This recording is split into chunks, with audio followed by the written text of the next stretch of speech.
చిన్నపిల్లల్లో వచ్చేటటువంటి primary teeth తాత్కాలికం, మరి కొన్ని సంవత్సరాల తర్వాత ఎలాగో ఊడిపోతాయి. కాబట్టి వీటికి ఎటువంటి ట్రీట్మెంట్ చేయనవసరం లేదు అనే అపోహతో చాలామంది పిల్లల్లో వచ్చే దంత సమస్యలు నిర్లక్ష్యం చేస్తుంటారు.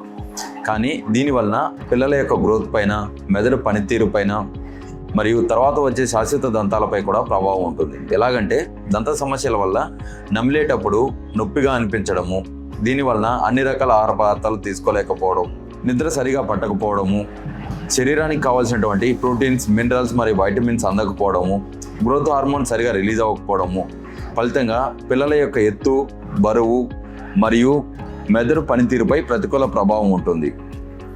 అలాగే ప్రైమరీ టీత్లో ఇన్ఫెక్షన్ అనేది చాలా ఫాస్ట్గా స్ప్రెడ్ అవుతుంది. ఎప్పుడైతే మనం ట్రీట్మెంట్ డిలే చేస్తామో ఈ ఇన్ఫెక్షన్ డెవలపింగ్ స్టేజ్లో ఉన్నటువంటి శాశ్వత దంతాలను కూడా డ్యామేజ్ చేస్తుంది. ప్రైమరీ టూత్ అనేవి తర్వాత వచ్చే శాశ్వత దంతాలను గైడ్ చేస్తాయి మరియు న్యాచురల్ స్పేస్ మెయింటైనర్ లాగా కూడా పనిచేస్తాయి. ఎప్పుడైతే ఈ ఇన్ఫెక్షన్ వలన త్వరగా ఊడిపోతాయో తర్వాత వచ్చే దంతాలు సరైన అలైన్మెంట్లో రాకపోవడము, దీని వలన ఫ్యూచర్లో ఆర్థోడాంటిక్ ట్రీట్మెంట్ చేయించుకోవాల్సి రావడము మరియు సరైన అలైన్మెంట్లో లేని టీత్ని క్లీన్ చేసుకోవడం కష్టం అవడం వలన అవి కూడా త్వరగా పాడైపోయే అవకాశం ఉంది.